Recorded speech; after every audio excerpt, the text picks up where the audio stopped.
他又复活了，这到底是什么职业的能力？为什么在他复活之后，我身上的嫁衣消失了？岁那年，我一颗颗拔下了自己的牙齿，磨成粉末当成奶粉喂给了父母。他们认为我脑子有病，将我强行送进了精神病院。唯有天真可爱的妹妹把我当作正常人，每隔3天都会来看望一下自己，并且每次都会带来自己最喜欢吃的零食。可后来我才知道，妹妹在校园里一直在遭受着别人的霸凌，直至沦落到如今全身骨折，躺在医院重症监护室内。而那几个霸凌者却仗着自己是未成年人的身份为所欲为，可他们却不知，一直任由他们欺负，有着一个不但是未成年，还是精神病的哥哥。此刻在精神病院，哥，我给你带了你最喜欢吃的蛋糕，这可是我用自己零花钱给你精心准备的。病房外，一个穿着干干净净的女孩，脸上洋溢着纯真笑容。这个女孩正是我的妹妹。大哥，今天我的身体有点不舒服，好像是发烧了，可能不能陪你太长时间，你在病院里面一定要乖乖的，知不知道？随后她敞开了自己的双手，将我抱入了怀中。见状，我试探性的伸出了手，很柔软，仿佛又回到了小时候。所有人都在指责我的时候，只有妹妹愿意站出来帮我。我无法控制自己的情绪，也不知道为什么会变成这样，只知道从记事开始，那种近乎变态的情绪就已经难以把控。可就当我抬头，却发现自己妹妹的脖子上有一大块的淤青，眼角有一道细小的伤口，如果不仔细看的话，根本没法发现。作为一个善用刀具并也多次造成他人受伤的病人，我对于这种情况再熟悉不过。脖子上的伤痕是被钝器重击后造成，眼角的细小伤口更像是削笔刀划过。我想要伸手把妹妹的袖子撩起来，可妹妹却如同受到了惊吓，飞快的后退了好几步。哥，我没事的，只是发烧了，过几天我再来看你。女孩露出了灿烂的笑容，就连周围的护士都忍不住多看了妹妹几眼。可现在的我似乎无法理解这些伤痕所带来的后果。我平时也经常因为无法控制自己的情绪，对某些事物造成伤害。妹妹都说没事了，那应该就是没事吧？我皱着眉头。对了，哥，我这里还有一小袋果冻，以前你很喜欢吃的，不过这次你要记得省一点吃。女孩眨巴着一双眼睛，她拿在手里显得格外吃力。周围的护士似乎都看出了有些不对劲，那语气怎么跟交代后事似的？可这不是他们该管的事，也懒得多问。等说完那些话，女孩一步三回头的离开。我呆呆的站在病房门口，眺望着离开的女孩，心中隐约有了些莫名的情绪波动。以前每过3天妹妹就会过来一次，今天她会来吗？第2天，此时我坐在门口盯着墙上的挂钟，妹妹过来的时间一般都是放学之后，大多数时间都是6点半左右，哪怕有时耽搁也不会超过7点。可今天奇怪的是，时间已经7点20分了，妹妹却始终没有到。那种急躁不安的情绪在此刻无限的蔓延，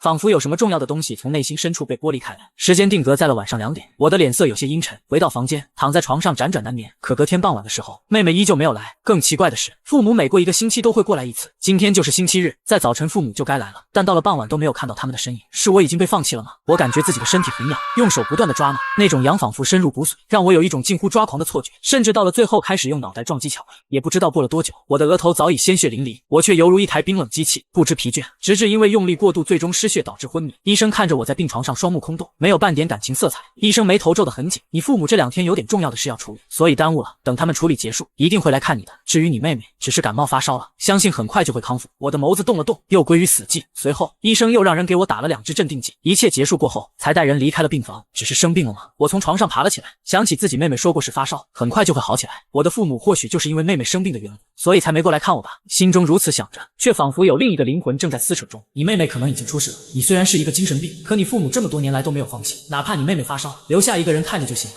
为什么一整天时间，不管是你爸还是你妈都没有来探望我？我空洞的眼睛猛地变得有些扭曲，深深吸了口气，随后从病床上下来，向着外面走去。门口旁边有个护士想要开口叫住我，却发现我是往厕所的方向走，也就没说什么。可当我走到厕所门口旁，恰巧有一个女护士正在洗手台洗手，我目光呆滞，来到了女护士的身后，用手捂住了对方的嘴，并且轻轻敲了一下对方的后脖梗，所用的力道恰到好处。等到护士陷入昏迷后，便笔直地向着外面走去，很快来到了精神病院门口站住。现在已经过了晚班离开时间，想要出去先去开证明。那如果我没有证明呢？门口看守的2个保安皱了皱眉，意识到情况有些不对劲。正当他们想要继续开口时，我突然冲了过去，还没等他们按响警报，就被一拳重重地砸在了腹部。击中的保安弯曲着身子，疼得连话都说不出来。另一个保安想要冲进保安亭，就被一块黑色的东西砸中了面门，摔倒在了地上。砸出去的东西正是另一个保安交接的钥匙串。紧接着我飞快地跑了过去，对着保安亭门口的身影狠狠一脚踢在了对方的胸口。眼看对方已经失去了反抗能力，我才长舒了一口气，用钥匙打开了面前的铁门。我站在精神病院外面，大口呼吸着这里的空气。2个小时后，我回到了熟悉的家中。我皱着眉打开了一个又一个房门，自己的父母老妹都不在家。我看向桌上一个袋子，打开后看着几张 CT 照，是一个瘦小的身影，手脚肋骨都有多处折断。想起几天前自己妹妹来看自己的时候，那根止不住颤抖的手指，我似乎明白了什么。手上的伤势，钝器造成的可能是石头，可能是被推倒。倒的桌子，甚至有可能是锤子。肋骨的地方更像是从高处跌落时造成的，双腿则是被人强行踩断。以前我看到这种东西都会感到无比兴奋，恨不得自己亲自来一次。可偏偏当我看到 CT 照里的东西，却张了张嘴，一个字也说不出来，一种说不清道不明的情绪让我有些喘不过气来。而这时，外面却忽然传来了一声大门被打开的声响，我连忙把东西都塞了回去，躲在了柜子后面。很快，大厅灯光被打开，一个身形憔悴、满头白发的身影走入房间当中。那是我的老爹，上次见面的时候分明还好好的，偶尔能从头上找到几根白发，如今短短1个星期的时间，却苍老了几十岁。爸爸来到了厨房，接了一杯水，连续拨打了好几个电话。二叔，你也知道我现在的情况，我准备把房子卖了，你先借我点钱，让我把医药费凑上。总共打了7个电话，老爸的声音显得无比卑微，生怕一句话说的不对，人家就挂断了电话。2万块听起来不多，可却不是我如今的家庭能够拿出来的。虽然人家说话难听，不过钱最终还是借来，2万5千多打到了老爸的卡上。看到钱终于来了，那个从小一直养育我、包容我，哪怕把铺子转让也要给我治病的男人，瘫坐在了沙发上，略显消瘦的声音，更像是一个渐渐老去却又顶天立地的盖世英雄。但躲在暗处的我，眼睛都忍不住有些湿润。可短暂的平静很快就被一通电话给打破了，对面传来了一个尖锐的女声：“我之前跟你说的事，你考虑的怎么样了？我女儿现在是未成年，成绩又好，就算做出什么过分的事，也不会受到法律的制裁。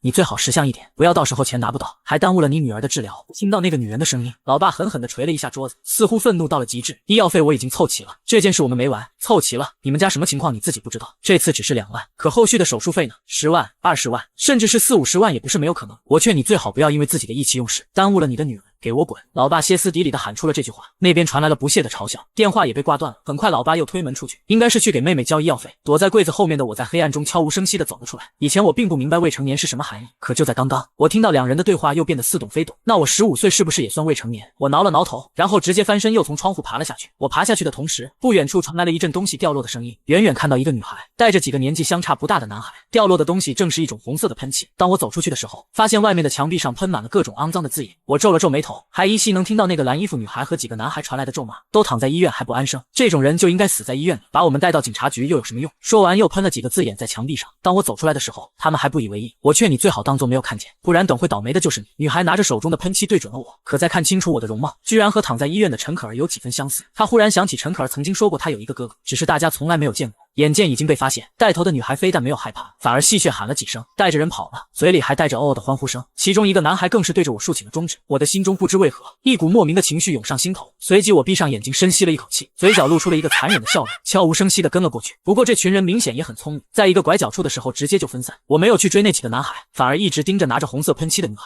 就算再傻也能看出这个女孩才是罪魁祸首。用了将近半个小时的时间，我把女孩堵在了巷子口里。女孩拿着手中的喷漆摇晃一下，你敢碰我，你就死定了，你妹妹活该倒霉，你也是。我听到这话没有生气，反而露出了开心的笑容，眼神逐渐变得疯狂，随即抄起地上一块石头，一步步走过去。你要干嘛？我告诉你，我可是……顿时，巨大的梦想回荡在巷子里，石头准确无误地砸在了女孩的脑门上。本来还在后退的女孩只感觉头晕目眩，摔倒在了地上，嘴里却还是止不住的谩骂：我要你不得好死，我要让我男朋友弄死你。妹妹离开了医院，是不是还要上学？不管到了哪个学校，我都会让她生不如死，是吗？我的声音很平淡，唯有看着女孩额头流血的伤口，才会感觉身体一阵阵的颤抖，莫名的舒适感充斥在内心深处。随即我一脚踩在了女孩的手腕处，女孩发出了凄厉的惨叫，眼中也在此刻露出了一抹恐惧，但还是止不住的威胁：你知道我爸是谁吗？我家里是开公司的，随随便便花几个钱就能弄死，我要让我爸打断你的四肢，再让你家破人亡。女孩声音歇斯底里，可迎接她的却依旧是我那冷漠到了极致的面孔。我踩着女孩手腕，几乎把整个人都撑了起来，不断的旋转用力，女孩疼的眼泪都出来了，她想把手抽回来，可手背上早已血肉模糊。随着不远处一个惊慌的声音把我从疯狂中拉了回来：阿泽，你怎么在这里？那是母亲的声音，手里面拿着饭盒，站在巷子口呆滞的看着眼前血腥的一幕。我猛然回过神来，不想再让母亲看到自己病态的一面，可远处却是一个死胡同，我根本没法离开。母亲缓缓走来，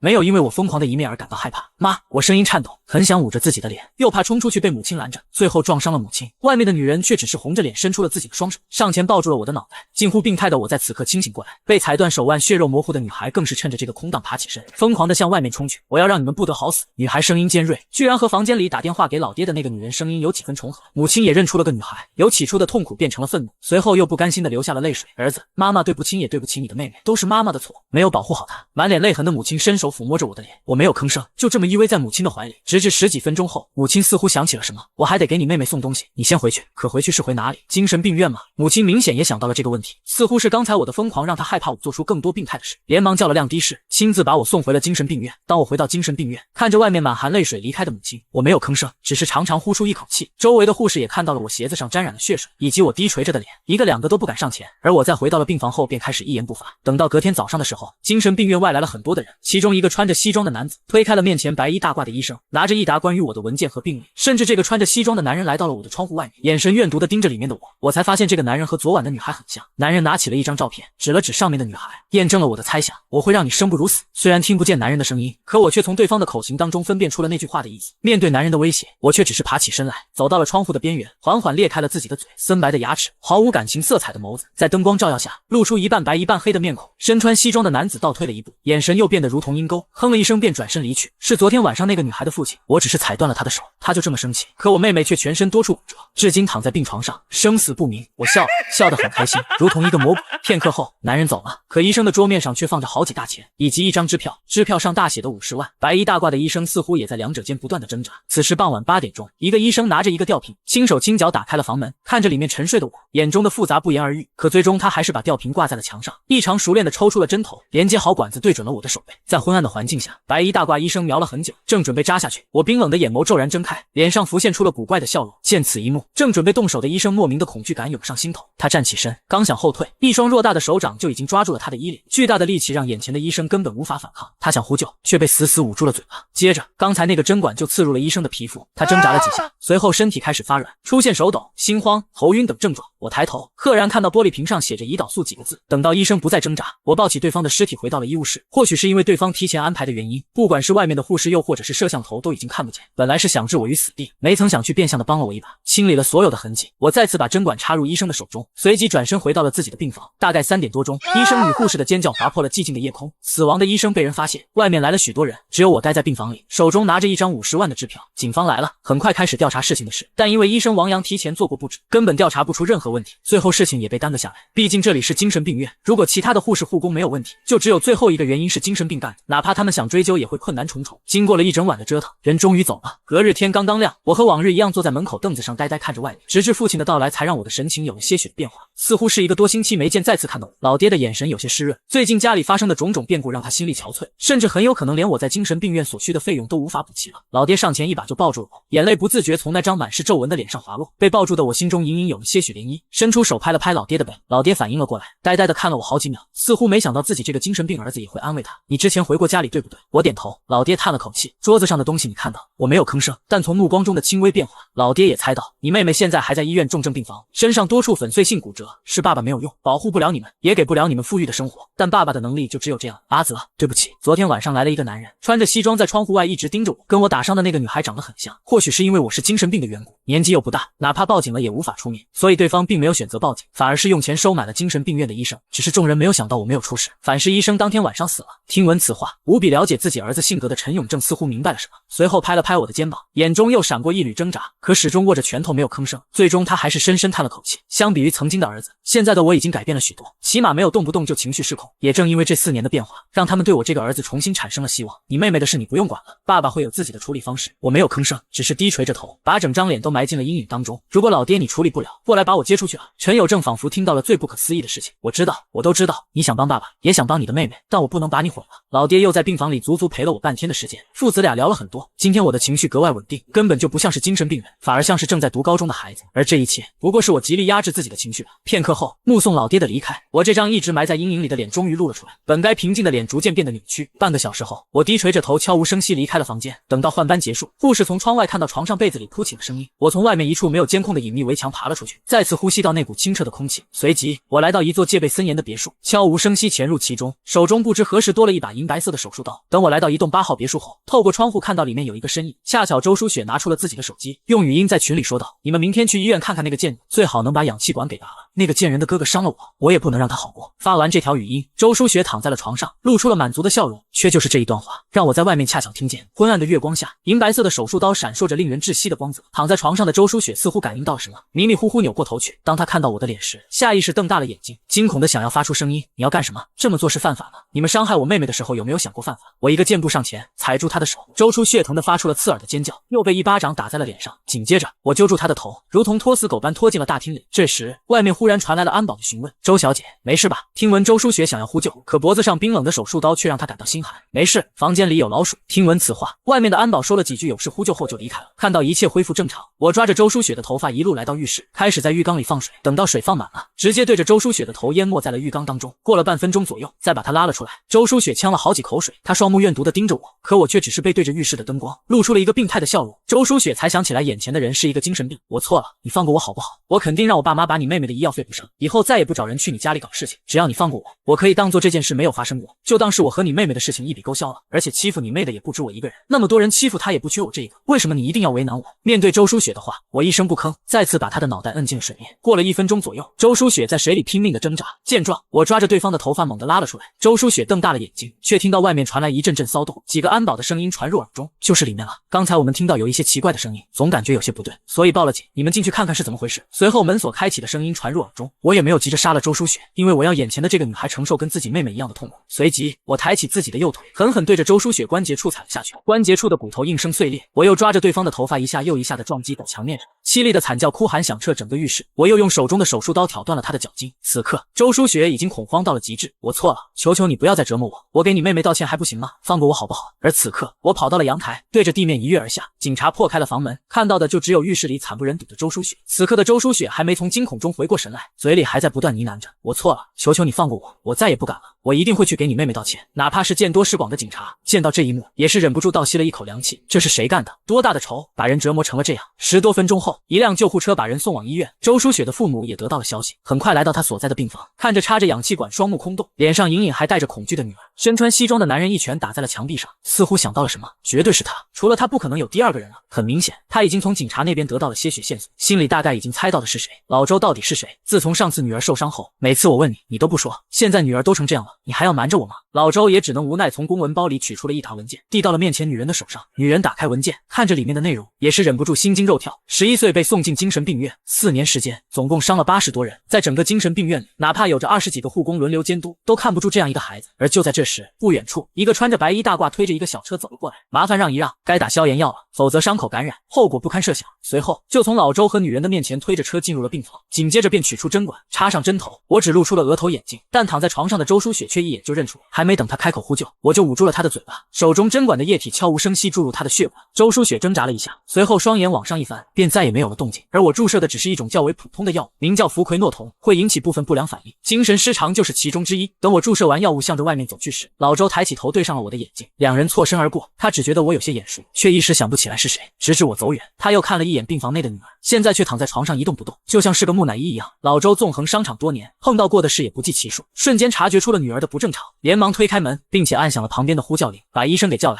经过一系列的检查，很快就弄清了原因，这让旁边的老周都不自觉惊出了一身冷汗，顿时明白过来，为何刚才看那个白衣大褂的身影如此眼熟，不正是他在精神病院透过窗户看到的那一双眼睛吗？这家伙太肆意妄为了，外面还看守着警察呢，他就敢潜入医院，甚至给我们女儿注射药物。明天早上你跟我去见一见他们的父母，先把医药费给垫上，看看能不能用钱摆平这件事。妻子还是有些不情不愿，可看了一眼病房里面的女儿，她也是深深吸了口气。明天我和你一起去。与此同时，在另一边，正在看护陈小美的父亲听到自己儿子又从精神病院里逃出来时，也是忍不住眼皮跳动了一下。你是说我儿子神不知鬼不觉地离开了医院，都怪我们看护不周？抱歉，陈先生。直至外面传来一阵急促的脚步声，一个戴着眼镜的男人推开房门走了进来。陈先生你好，我是负责这个案件的调查员，听说您的儿子从精神病院里跑出来。调查员又拿出了一份文件，你也知道，按照现在的情况，你女儿的伤势正是要做手术的关键时刻，刚才已经有涉案的人员过来找我，并且愿意提供60万医药费，只要拿到这笔钱，你女儿就能安全度过危机。老爹咬着牙，要是我不同意呢？你女儿总归还要上学，那些人的身份背景不同寻常，一旦把人给惹怒，后果不堪设想。你们应该也知道现在的情况，对方是未成年，就算调查下去，也不会有任何的结果。可我怎么记得上次查出涉案人员的时候，有好几个人已经成年了？陈有正盯着调查员，调查员也在此刻眯起了眼睛，随即站起身，该给你们的提醒已经给了，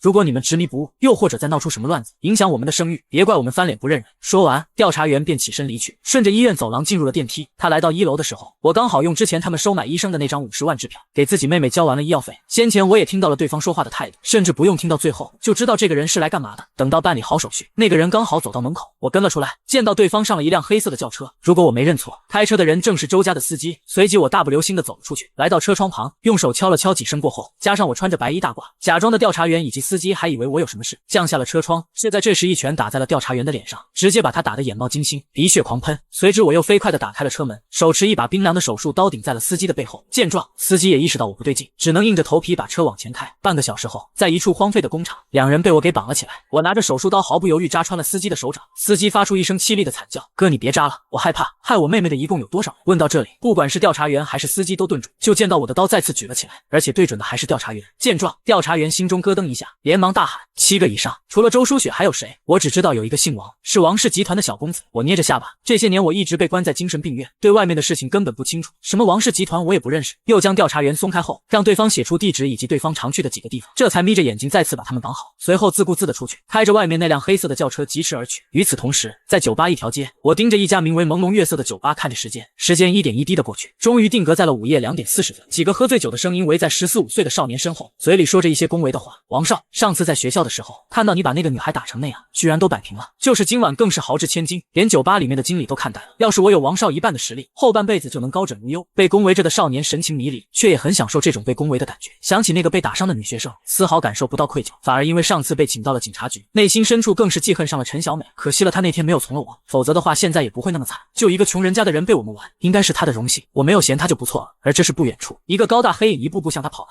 旁边几个狗腿子看到有人靠近，顿时有些不爽了。什么人你也敢往这边靠？赶紧给我滚蛋！黄毛上前想要推开我，可刚把手伸出，顿时黄毛发出一声哀嚎，旁边两人见此一幕扭头就跑。王少一看就来者不善，吓得浑身鸡皮疙瘩都出来了。我掏出一把银白色的手术刀，向前一个踏步，对着王栋挥舞过去，伴随着银白色的光子，一股窒息的压迫感扑面而来。王栋吓得双腿一软，摔倒在地，银白色的手术刀擦着他的头顶，削下了一大块带着头发的皮肉。王栋疼得发出阵阵哀嚎。正当我再次举起手术刀时，突然一辆黑色的轿车发出刺耳刹车声，笔直向着我撞过。见状，我皱了皱眉，向后一躲，就看到3个保镖穿着黑色西装将王栋护在了身后。看到保镖的瞬间，王栋差点没有哭出来，而我看到对方来了3个保镖，并没有惧怕。就在众人即将动手的时候，一个国字脸的男人喊着：“快给我上车！”下面3个保镖茫然回头，平日里身手最好的就是赵勇，偏偏现在喊他们离开。我说的话你们没有听见吗？我让你们上车，要是少爷有个3长2短，你们就等着收尸吧。眼瞅着下面的3个保镖不听，赵勇只能用王栋来威胁，3个保镖这才咬了咬牙，带着少爷上车。关门动作一气呵成，紧接着赵勇一脚油门直接冲了出去。这时就算我想要去追，也已经来不及了。而失去了王栋的踪迹，我并没有着急，因为我手头上还有王家的地址，除了周书雪、王栋，剩余5个人的信息我也必须知道，而最清楚这些的恐怕就只有自己妹妹班级里的老师。片刻后，在山海12中，我站在门口一直等待了许久，学校门口终于出现了一个女人，只要是路过的学生，着装不算严谨，立刻劈头盖脸就是一顿臭骂。从妹妹的描述中，这个女人就是他们的班主任，时常3天2头找妹妹的麻烦。以前妹妹出事的时候，她也会经常往我家跑，最常跟我父母说的一句话就是：为什么他们不欺负别人就欺负你们的女儿？如今想想曾经妹妹受的那些委屈，眼前这个尖酸刻薄的女人要承担大部分责任。确定好了自己的目标，我没有急着动手。现在天刚刚亮，正是学生来上课的日子，周围家长又多，很容易就会引起骚动，索性等到晚上再说。我正一转头离开时，忽然看到拐角处有几个身影正盯着我，这些人明显受过严格的训练，伪装得很好，却还是被我给发现了。对于这些人，我只是皱了皱眉头，随后大步流星地往外走，试探一下这些人是否是真的跟着自己。果不其然，当我起身离开了刹那，这些人都在往我所在的方向移动。见此，我也没什么好犹豫的，带着他们来到了一处偏僻的地方。跟过来的几人一下子就失去了我的身影，其中一个走在前面的男人皱着眉头拿起了对讲机，人不见了，也不知跑到什么地方去。紧接着对面传来一个不悦的声音：怎么回事？你们连一个15岁孩子都看不住，要你们有什么用？忽然一道银白色的光泽从他眼前闪过，凭借着最危险的感觉往后退了一步，险险躲开了那一刀。随即他下意识的想要反击，可还没等他动手，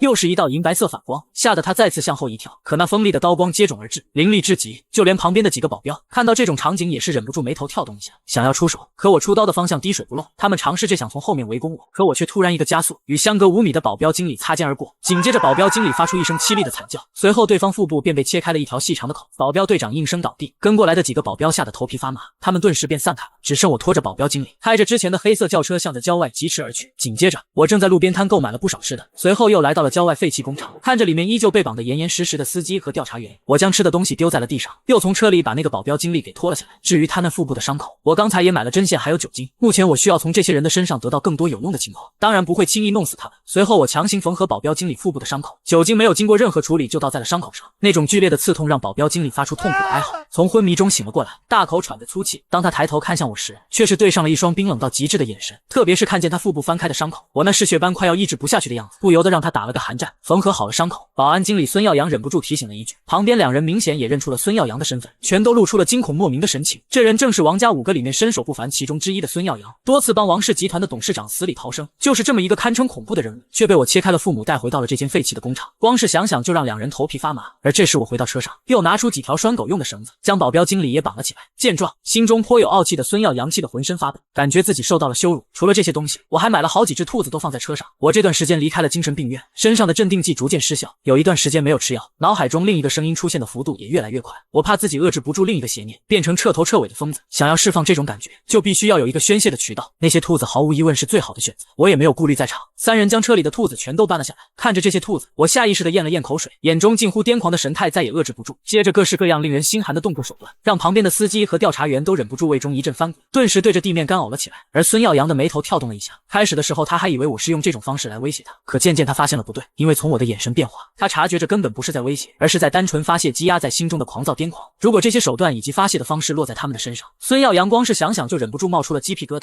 而此时父母所在的医院却迎来了大队人马。片刻后，在医院7楼重症科病房，周不为和自己妻子推门走了进来，就见陈有正猛然瞪大了双眼，怒视着：“你给我滚，这里不欢迎你们！”陈有正当然知道对方是为何而来，从我离开精神病院后，他就大抵能够猜到自己的儿子会去干什么。我知道你们很痛苦，我女儿躺在病床上的时候，我同样也如你们这般难受，但我的女儿是什么情况我最清楚不过。虽然她在学校里也会跟其他人拉帮结派，却从来没做出过把人打到住院的事情。你们女儿的医药费我愿意全部承担，除此之外，我听说你们之前有一间铺子，我也可以帮你们拿回来，再给你们一笔钱当做补偿。两家的事就这样一笔勾销。说完，他拿出了自己女儿的视频放在了两人的面前，看着身上同样插满的管子，模样比起自己女儿也不知而无不及，眼神中也是逐渐露出了几分不忍，但很快又坚定起来。这都是你们女儿咎由自取，你们心中的仇恨痛苦我明白，可我女儿背上了不白之冤，我岂不是更加难受？多番犹豫后，周不为再次举起自己手机，多放了另一个视频。这个视频并不是周书雪，而是另一个男孩。你们看过这个视频就知道我女儿是冤枉的。夫妻二人有些狐疑，可还是看向了手机里面的视频。视频里的周书雪很快呈现在了他们面前，整个过程中，周书雪站在旁边也是属于懵逼的状态，看着眼前场景，眼神中不免多了几分惊恐。旁边还有一个穿着白色衬衫的男生不断的推搡着周书雪，还在等什么？赶紧动手吧！你们家的那笔生意难道不想要？你只是陪着我们的一个玩具吧？真以为你比他清高的到哪里去？你要是再不动手，回去后我们再多叫几个人，让你好好尝尝厉害。周书雪被说的浑身一颤，眼睛也忍不住红了起来。一个男生看到他迟迟没动手，便推着周书雪走到了一边，也不知道发生了些什么。等到镜头再次落在周书雪身上的时候，他已经背着书包匆忙离开，只是衣服有些凌乱。如此场景让陈有正和母亲大为震撼，在他们的心中，周不为已经算是山海市有头有脸的，可却没有想到，连他的女儿都要如此被毫无尊严的羞辱。现在你们应该清楚，真正害了你们女儿的根本就不是我的女儿。至于施暴的这些人，我不能说他们是谁，因为一旦说出来，不仅仅是我们周家，包括你儿子，还有你女儿，都得卷入这场风暴中。劝劝你们的儿子吧，适可而止，别等到灾难真的降临了才知道后悔。现在你们收手，不但可以获得大笔的医药费，还能把以前的铺子谈下，如此好好生活下去不好吗？闻听此言，二人也是呆愣在了原地，久久无法言语。周不为也没有再说话，反而是写下了一张300万的支票，放在了他们旁边的桌子上，便转身离去。等到周不为走了，父母二人怔怔地看着那张支票。而此时在医院出口，母亲李月芬碰到了自己妹妹的同学，阿姨，小美她怎么样了？看到这个熟悉的女孩，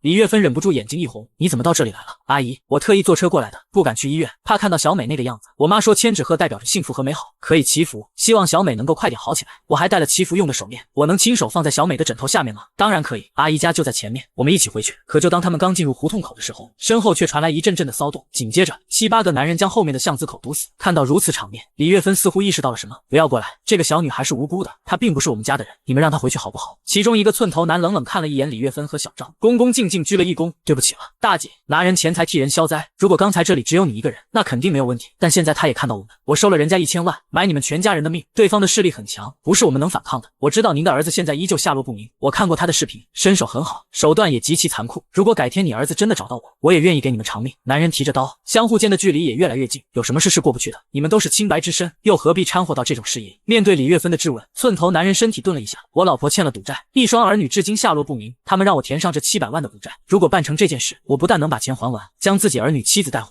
还能拿着一大笔钱远走高飞。如果有一天你儿子找过来，不仅仅是我，包括我这群兄弟，只要他打得过，我们愿意偿命。此刻两人的距离已经到了咫尺之间，男人手中的刀缓缓抬了起来，眼神中的愧疚挥之不去。他别过头，深吸了一口气，就当他的刀即将落下时，不远处却忽然传来了一道破空之声，紧接着一块拳头大小的石头以迅雷不及掩耳之势砸在了他的脑门上。寸头男人身体晃晃，强烈的眩晕感席卷而来，周围的其他男人也在此刻扭头看去，只见月光下，我手上拿着一把泛着银色光泽的手术刀，随即我的头微微抬起，眼中露出一抹残暴。寸头男人稳住了自己的身形，他的目光又变得冰冷起来，随后持着手中的长刀一步步向前。周围的众多手下想要帮忙，却被男人给制止。他就是那个女人的儿子。我说过，如果他找来，我真不是他对手的话，我的命可以给他。既然他来了这里，我不想趁人之危。小兄弟敢不敢赤手空拳打一场？寸头男人把长刀往地上一扔，扭了扭自己的脖子，我也把手术刀别在了腰上，如同迅猛的猎豹飞快冲了过去。刹那间，两人擦肩而过，双方都互有出招。在那1秒的时间，仿佛出了很多曲，让寸头男人的手都忍不住有些颤抖，神情中露出了几分亢奋。这股力量和速度以及搏斗的技巧，真的是从精神病院里出来的。这样的人是从哪里学到了这一身的本事？再来，两人在这狭小的巷子里面你来我往，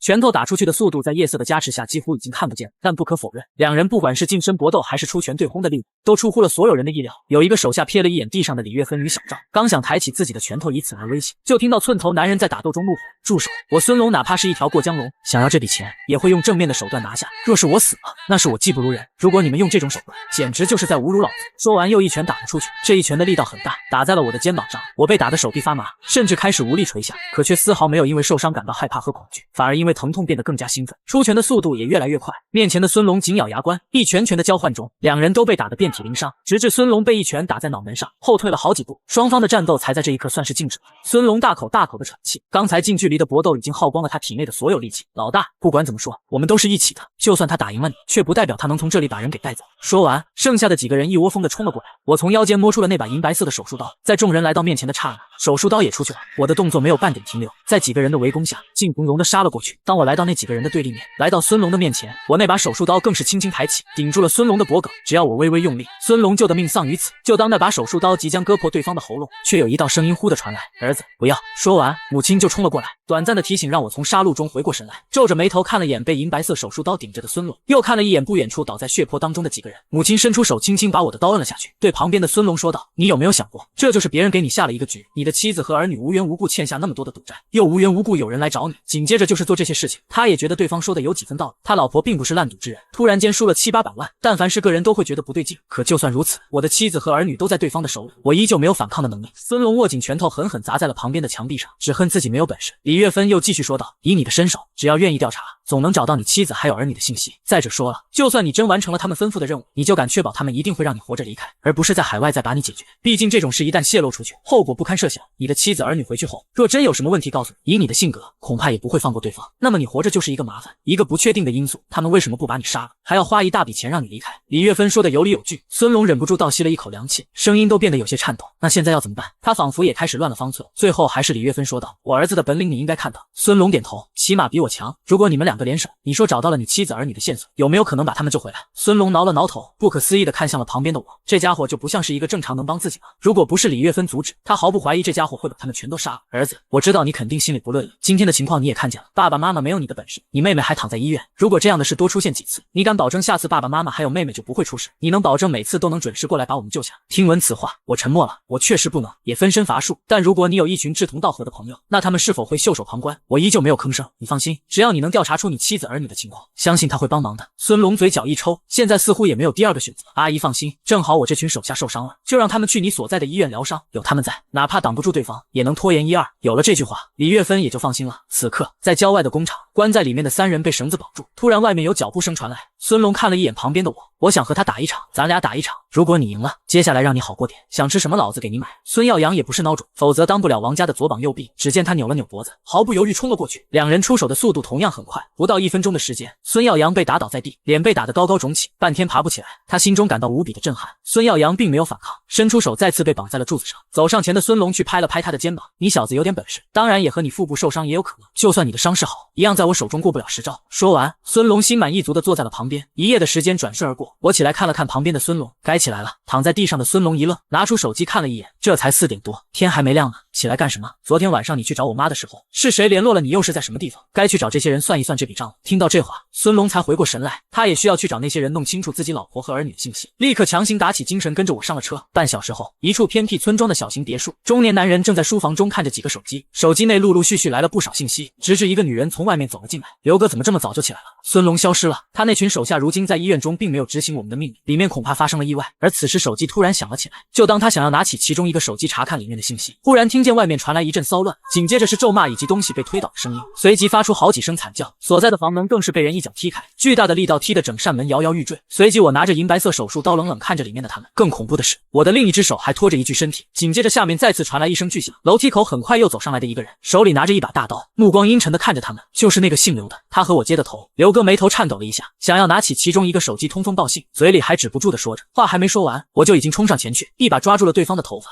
见状，刘哥一脸懵，他连还手之力都没有，被如同小鸡一般拎到了墙壁上。紧接着就是我揪着他的头，一下又一下地撞在墙壁上。那个女人吓得一声尖叫，瘫软在了地上。后面一直站着的孙龙眼看人都快被砸死，连忙上前拦住了我。兄弟，停一下，我们过来是为了调查幕后黑手，你要是把人弄死，我们找谁？听闻此话，一直抓着刘哥脑袋的手终于顿了顿，但随即又回头看了一眼不远处的女人。既然这个人不能杀，那就先把那个女人给弄死。见状，女人被吓坏，这简直就是个疯子，从冲上来到现在，一句话没说，满脑子都是把人往死里弄。而此时我走了过去，一把揪住了她的头发。见状，女人更慌了，甚至不等刘哥开口，就连忙说道：她不会说也不敢说，她所有的身家性命都在那个人的身上，说了她全家都得死，要是不说，顶多就她一个人死，哪怕开口也不会有一句实话。刘哥见这个女人被人家一个眼神就吓得出卖他，立刻愤怒爬起身想要给她2个巴掌，结果还没冲过来，一道银白色的光泽就从他的喉咙处划了过去。刘哥捂着脖子，不可思议地看着我，女人连牙齿都在打颤，孙龙更是瞪大了眼睛，可我却不管这些，而是一步步走向的那个女人。见状，女人连忙失声说道：我虽然知道的不多，但她所有的秘密都在那3个手机里面，求你们了，不要杀我，我只是被她花钱包养过来了。女的跪在地上，而孙龙生怕我一个冲动把女人给嘎了，连忙把人拉到了桌子旁边，让她输入密码。打开手机后，里面立刻跳出来了好几个信息，3个手机，一个是负责联系上面的人，一个是平时生活用的，还有一个则是用来联系手底下的人。随即打开了用来联系那个人的手机，里面有一个通讯软件，软件中就只有一个人的头像，也只有这么一个好友。稍微翻看之后，孙龙一拳砸在了桌子上，他们连我都不打算放过，如果我真得手，在偷渡到外海时，他们就会把我丢下去，就连我的妻子儿女也不是他们抓的，现在到底在谁的手里，他们也不清楚。紧接着他又试着去联系手机里的那个，得到的答复是明天晚上8点20分在南江口碰面。简短的一句话却让旁边的女人忍不住瞪大的眼睛提醒，别相信那个人的话，我跟在那个姓刘的身边起码2年多了，兄弟，我觉得这个女人还是有点用，要不先带回废弃工厂。而我当然也想获得更多情报，稍微犹豫了下之后就同意了。与此同时，在山海市一个神秘的庄园当中，坐着一个脸色阴沉的男人，看着电脑里浮现出来的实时监控，眼睛眯成了一条缝。看来孙龙已经跟那小子联手，姓刘的不敢暴露我的事情。不过那个女人确实一个祸害，有机会得让这个女人跟着别墅的秘密一起消失。明天倒是可以试一试在南江口能不能蹲到这2个人。说完，他的脸色又阴冷了几人，随后便打了个电话。一切也在这通操作过后逐渐归于平静。同时我正开着车一路狂飙，中途也发现了好几辆车想要跟踪他，可仅仅是刹那间就被甩出去了大半条街。另一边，我把车停在了一个立交桥下，从主驾驶上走下来。我暂时还不打算那么快回去，关于学校的那个班主任，我还得再去一趟，你先把车开回去，我还有点事要去办，需要用到车了，我再发信息给你。说完我便自顾自的一个人走了。我向着学校的方向一步步小跑过去，等我停下来时，就看到街口处站着一个跟自己妹妹年纪差不多大的少女，正在卖着早餐。当她的手伸出来的刹那，我看到了她贯穿整个掌心的那一个圆形疤痕，就像是被什么东西给扎穿了一样。我的眉头忍不住皱了起来。自从经历过妹妹的事情，隐约间我对于伤害别人好像也有了一定的底线。沉默了良久，又抬头看向了那个跟自己妹妹年纪相仿的少女。此时少女也注意到了我，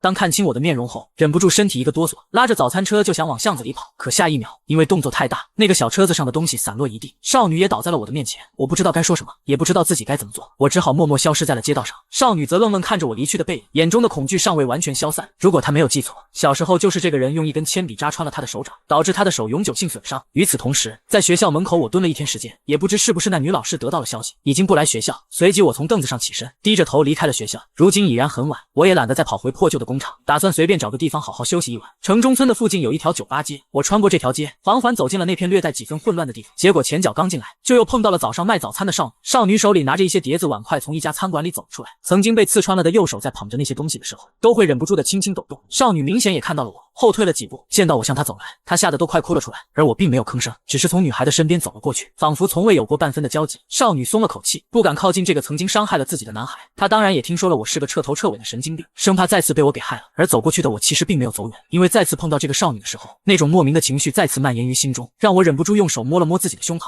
就像是有人正在揪着我体内的某样东西，反正感觉有些难受，索性就从旁边的巷子爬到了楼顶，俯视着下面的情况。只见少女显得很忙碌，进去几分钟就会端着很多东西出来，等到堆积的差不多了，只是不知疲倦的干着活，直至一个肥头大耳满身油渍的男人推开了厨房的后门。顾佳佳，你的工资结算好了，这个月你因为打翻了一个茶壶烫到了客人，光是医药费就赔偿了1000多块，还有客人的衣服也不便宜，就扣你600好吗？顾佳佳听了忍不住瞪大了一双眼睛，茫然的问道，客人不是说了不用我赔偿吗？客人是没说什么，不过客人以后估计不会再来了，这笔损失的从你的工资里扣。顾佳佳明知男人是在故意刁难，她也知道对方会找各种理由扣她的工资，只是没想到这次那么过分，一下子把她的工资扣了2/3，这要是回去了，她再如何跟继父和母亲交代，恐怕少不了又是一顿毒打。那你要不要？不行你就收拾收拾，赶紧滚蛋！看到满身油污的肥胖男人，神情逐渐变得暴躁，本就懦弱的顾佳佳咬着自己的红唇，低着头没再吭声。这时老板掏出了1500块，别说我不照顾你，本来是要扣你1600的，看在你可怜的份上，扣你1000得了。还有上次我跟你提的事情，想得怎么样？当我女朋友以后，我给你付房租，你就可以脱离你的父母，到时候你给我干活，我把你的工资提到4000，你还能存点钱，想干嘛就干嘛。肥头大耳的男人上下打量着这个少女，下意识的咽了咽口水，目光逐渐变得肆无忌惮。顾佳佳当然不会同意，她平时领的工资也会每个月存下几百块，剩下的交给继父和母亲，等存够了钱，她就会离开这个城市，找一个自己喜欢的地方，告别那些不堪的往事。她接过钱后摇了摇头，又回去继续希望。见状，肥头大耳的男人撇了撇嘴，一个臭婊子，架子还摆得挺高，老子随便花个300-500块出去找一个，那不比你漂亮。说完老板就回去了，临了还把门给关上，生怕里面冒出的暖气被顾佳佳给享受到。而此时正在对面楼顶看着这一切的我，目光依旧平静，只是等到这家餐馆下班后，肥头大耳的老板哼着小曲关上了门，我从楼上爬了下来，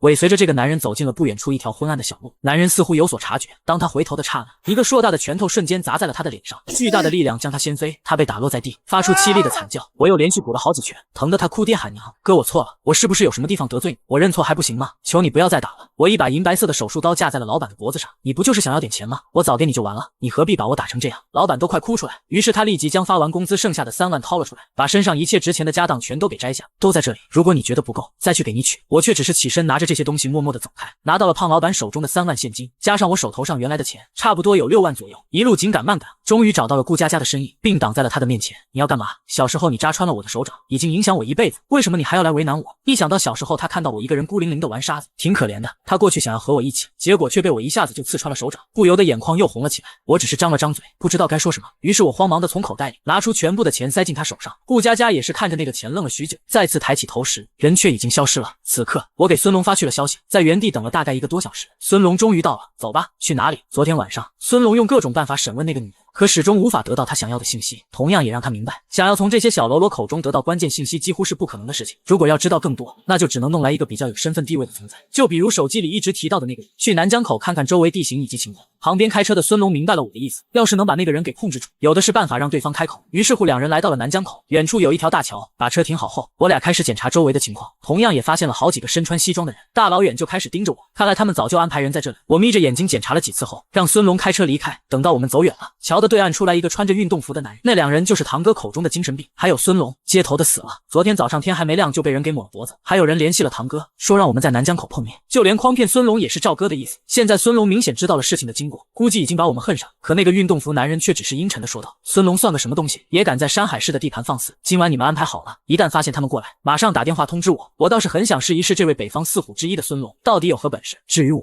他自始至终都没放在心上，不过是一个精神病院出来的小子罢了。此时约定好的时间到了，我和孙龙也在观察周围隐秘的人，这些小喽啰无法对我们构成伤害，但人家也不可能只派出这些人。兄弟，看现在的情况，就算我们过去了，也只是一番苦战，讨不到任何的好处，更无法达到我们的目的，还不如回去算了。孙龙皱着眉头，心生退意，他的想法是抓一个有身份层次的家伙，以此来审问，获取到更多有用的线索。可面对孙龙的话，我却只是摇了摇头，自顾自地向着东边走去。半个小时后你出去赴约，剩下的交给我。听闻孙龙一愣，人家设下埋伏，摆明了就是想要他们的命，还跑出去赴约，那不是找死吗？兄弟，这么做会不会太冒险了？还有赴约，我一个人去，就算我有3头6臂，也打不过这么多人了。孙龙还想说些什么，可当他扭头的时候，却早已看不到我的身影。孙龙在原地，神情格外复杂。另一边，我悄无声息地来到不远处有一条小巷子，我撑着墙壁两边爬到了一间居民楼，从居民楼的另一端往下看，就见到一辆停在路口的黑色奔驰，一个小弟毕恭毕敬，弯着腰对着车窗，也不知道在说些什么。这就是诱饵吧？我眯起了眼睛，而此刻将对面的孙龙紧咬牙关，老子相信你一次，别把我给害了。说完便起身向着外面走去，很快来到了桥上。老子孙龙过来赴约了，藏头露尾的算什么玩意？有种出来跟老子光明正大的打一场。一直在和对岸观看的运动服男人见到还真有人敢出来赴约，也是神情呆滞了一下，半晌后摇了摇头，还真是5大3粗，明知道有埋伏的情况，还敢光明正大的跑出来。孙孙龙一个人站在桥上，扭了扭自己的拳头，模样格外凶狠。远处走过来的运动服男人嘴角上扬，将绑在腰间的一把短刀丢在了地上。北方四虎之一，号称拳道无双、难逢敌手的孙龙，没想到是一个没有脑子的草包。不过既然你来了，我也不会让你失望。在我把你打死前，周围的人绝不会靠近一步，就看你有没有本事拉我当垫背。看到眼前气势汹汹的男人，孙龙深吸一口气，身上的肌肉隆起，瞬间犹如人形炮弹般冲了过去，打出的拳头凌厉至极，带着一道破空之声席卷而去。见状，运动服男人身体微微倾倾，在躲过那一拳后也开始疯狂反击。两人打斗的速度很快，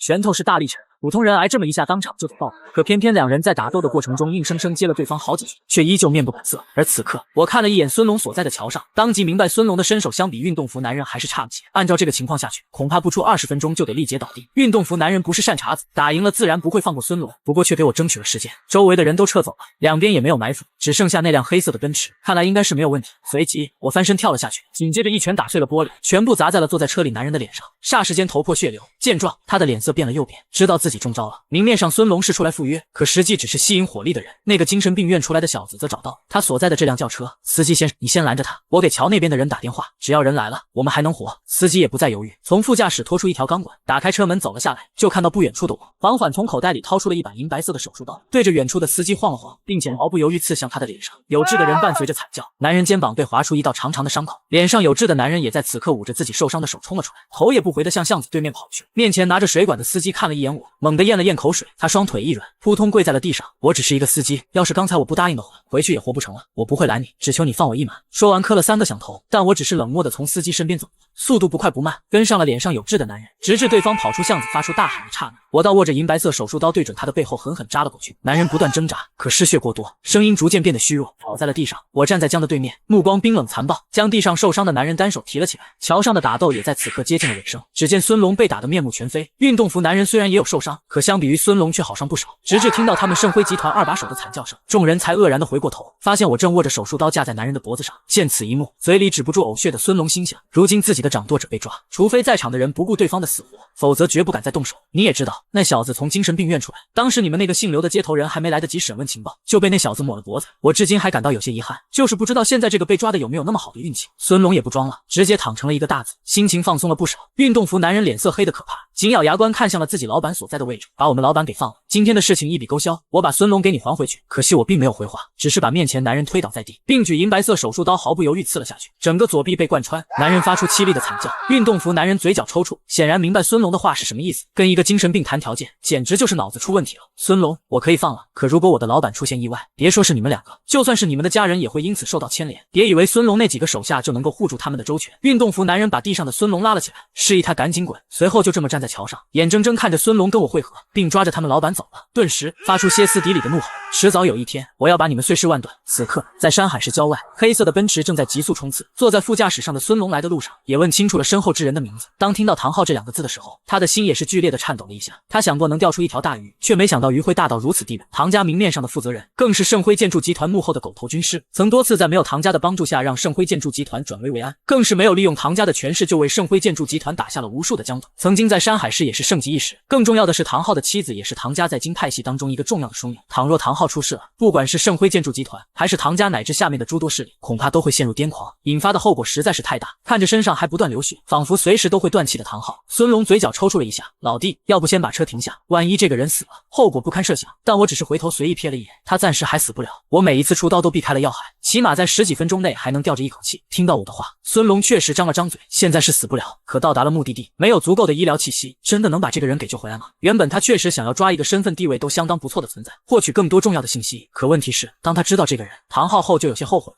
唐人也就算了，唐昊牵扯到整个唐家的利益，也同样牵动了山海市内一根紧绷着的心。一个不小心玩火自焚，哪怕他把妻子儿女给救回来，能不能活着离开山海市，恐怕都是个问题。所以内心深处，他并不希望唐昊死在这里。兄弟这个人身份太重，容易把人压得喘不过气，万一没及时处理，死那天可就真的他了。我依旧没有停车，孙龙下意识地拿出了手机。身为外来者，他多多少少都有自己获取信息的渠道。抓了唐昊，他大概也能想到唐家会震怒。可当他拿着手机看到里面众多的消息，也是忍不住感到头皮发麻。整个山海市彻底乱套，手机里无数的信息都是问他现在唐昊是死是活。如今外来者势力被无差别扫亡，将近60%的视力都遭受到了损伤。兄弟，事情可能捅破天了。孙龙声音发抖，而我依旧目光冷漠，脸上没有半点感情波动，就仿佛在听一些微不足道的小事。天是什么？如果伤害我妹妹的那些人就是山海市的天，那就算捅破了又怎么？他们能够屈辱自己的妹妹，那么我也有自己的方法，让那些高高在上的人俯下身子，静静聆听悲痛。如果非要说是谁带来的灾难，那我可以很负责任地告诉他们，自己的妹妹就是灾变，自己的家人便是他们的梦魇。此刻，后面的唐昊也悠悠醒过来，身上诸多的伤口传来的疼痛，让他忍不住倒吸了一口凉气。他看了一眼开车的人，瞳孔微微收缩，想起这小子近乎疯狂的挥刀，就感到不寒而栗。按照当时的情况，这小子是真的想要了他的命。放了我，我可以让唐家停手，还有王家、周家那2个小孩，我可以让他们出来给你妹妹抵命。可如果我真的死了，不仅仅是你们，就连你的妹妹还有家人，全都得给我陪葬。本来唐昊说这些话是想试探一下，同样也是为了让我知道他的身份。但旁边的孙龙听到唐昊提起我的妹妹和家人，就知道糟了。伴随着急切的刹车声，一把银白色的主刀悄无声息地摸了出来。孙龙飞快地扑过去，挡在了唐昊的面前。紧接着，孙龙的背上立刻被划出一道口子。如果不是他反应快，现在的唐昊喉管已经被切断。而唐昊也没想到我会毫无预兆地出手。兄弟冷静，他还不能死，你还得问出更多有用的信息。还有伤害你妹妹背后的那5个人现在还没有找到，不是吗？孙龙强忍疼痛，不断告诫着我，希望我能恢复理智，否则一旦唐昊死了，那事情就真的无可挽回。唐昊自己也是吓得半死，死死抓着孙龙，你应该知道后果，控制住这个疯子，否则我死了，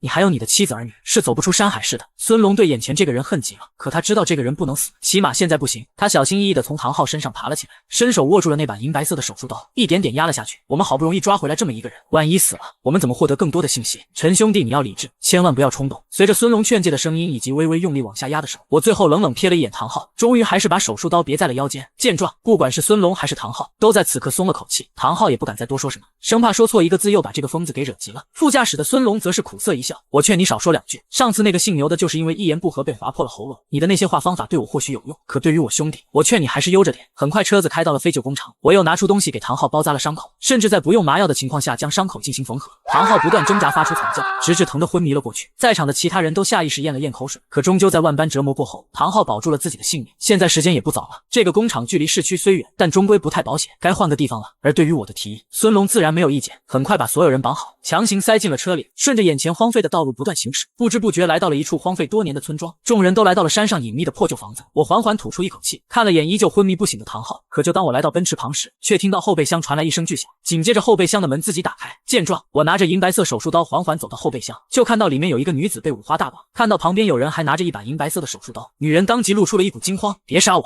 我不会将这件事说出去，只要让我回家，我可以给你钱，很多很多的钱。而我却没理会她，只是上前松开了她的绳子。我却没有说话，只是自顾自地往山上走去。女人环顾了一眼四周，眼见我没有管她，就想要转身逃跑。可逛了几圈后，她发现这里就是一个荒山野岭，她知道单靠她自己一人是不行的，又没有吃的，随后又原路返回找到了我。我一个人在下面害怕，大哥，明天早上你们能不能把我送回去？要多少钱我都可以给你们。女人站在门口，看见了被绑在角落里，身上全都是血迹的唐昊，忍不住瞳孔收缩。你们不是唐昊的手下？这时孙龙终于明白，感情这个女人是被唐昊抓了，十有八九就关在后备箱。我们是唐昊的仇人，所以把她抓了回来。女人听说是唐昊的敌人，唐昊又被五花大绑躺在地上，才悠悠的松了口气。我叫宁妙书，你们能不能明天早上把我送回山海市？我给你们1000万。孙龙有些震惊，说1000万眼皮都不动一下，就知道这钱对人家来说连个屁都不是。我也扭头看了一眼这个女人，回去是不可能了，我们恐怕正在被整个山海市追杀。我声音冰冷，不含半点感情色彩。女人下意识的咽了咽口水，同样也明白了是怎么回事。毕竟唐昊都被抓过来，我们恐怕短时间内不会返回山海市，起码3、5天的时间是不会回去。孙龙也在旁边小声说道，他的手机现在还能联系自己的手下，对于山海市那边的情况也略知一二。接下来的几天时间，为满足一行人每日的进食，都是我进山去捕捉各种猎物。至于孙龙，则是负责审问唐昊。虽然3天的时间也问出了不少有用的信息，可对于我来说还是不太满意。每当审问唐昊到了关乎那5个人的时候，唐昊总是各种理由，孙龙不管用什么手段，却始终问不出个所以然来。而我积压已久的心情早已让我变得有些狂躁不安，加上最近都没有服用过安神的药，让我这种感觉愈演愈烈。当天晚上，唐昊就被绑在一个柱子上，我则拿着一把银白色的手术刀静静注视了唐昊。随后痛苦的哀嚎，凄厉的惨叫，近乎绝望的那响彻在整片山野之上。求你了，杀了我，只要是不关于那5个人的事，我全都可以告诉你。如果你非要问的话，能不能给我一个痛快？眼中已经没了活着的色彩，而我拿着那把沾满血迹的手术刀长长舒了口气，仿佛一直积压在心头的暴虐在此刻终于压下去。我很享受这个美妙的过程，仿佛是在精心雕琢着一件艺术品，每一次下刀都恰到好处，让人疼到了极致，却又不不会造成太大的伤害，我还会细心的给唐昊包扎伤口，止住了流出的鲜血。天蒙蒙亮起，收敛的心中那股暴虐的我打量着伤痕累累的唐昊，似乎很是满意自己的杰作。唐昊也在痛苦的煎熬中昏死过去。虽然没获得太多有用的信息，但从唐昊胡言乱语中我得到了一个重要的信息，那就是伤害妹妹的5个人有1个人的声音格外细腻，就像是女孩子一样，可却是一个货真价实的男人，并且从那混乱的语气中，我还得到了一个名为天上人间的名字，娱乐会所，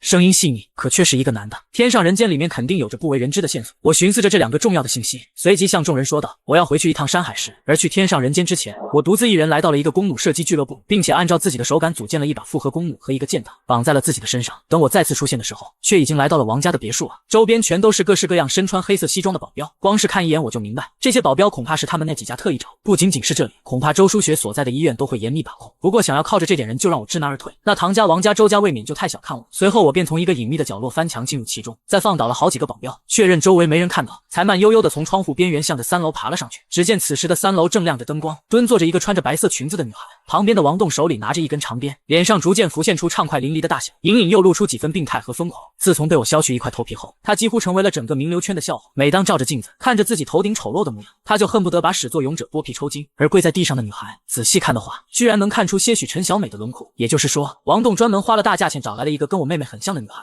就是专门困在3楼折磨玩弄。特别是看到女孩身上露出血迹斑斑的伤口，他就感觉自己又回到了那个高高在上的豪门大公子。王栋发出歇斯底里的怒吼，手中鞭子一次次的抽了过去。女孩捂住自己的脸，眼泪止不住的落下。他确实收了一笔钱，可那也只是因为他母亲骗他说是过来给有钱人打扫房子，就能获得大笔的酬劳给他弟弟读书。结果来到这里，他才发现压根不是那么一回事。可等他想走的时候，却已经来不及了。从王栋口中，他更是得知自己的母亲收了人家300万，把他卖给了人家半年时间，要么扛住这半年，要么把300万还回去。可他记得母亲已经用了300万买了房子，给弟弟交了学费，还给他老爸买了一辆全新的小车，剩下的钱早不知道放哪去了，哪里可能把300万还回去？所以面对王栋的毒打，他也只能红着眼睛默默承受。就当王栋打得正起劲的时候，不远处的楼梯角却传来了金属敲击墙面的声音，那清脆的闷响让王栋的眉头一下子就皱了起来。可以想到周围戒备森严，哪怕别墅很大，可足足有50个训练有素的保镖，就连一只苍蝇都飞不进来，也就把提着的心放下。想什么呢？那小子就算有3头6臂，不可能堂而皇之进入我王家别墅。他举起手中的鞭子就要再次落下，突然一道闪烁着寒光的箭矢，伴随着刺耳的破空声，在他的掌心绽放出了一朵鲜红的雪花。强烈的疼痛感让王栋发出撕心裂肺的惨叫，紧接着他扭头就看到了一个低垂着头，拿着一把银白色手术刀的身影。当我抬起头，缓缓裂开嘴，露出一张狰狞没有半点感情，犹如魔鬼般的面容时，王栋的心剧烈颤抖了一下，顾不得手中的疼痛，就要扭头逃跑。也迎接他的却又是一支冰冷的箭矢，他的小腿被射穿，死死定在了地面上。我却没有停下自己的身影，走到了王栋旁边蹲下，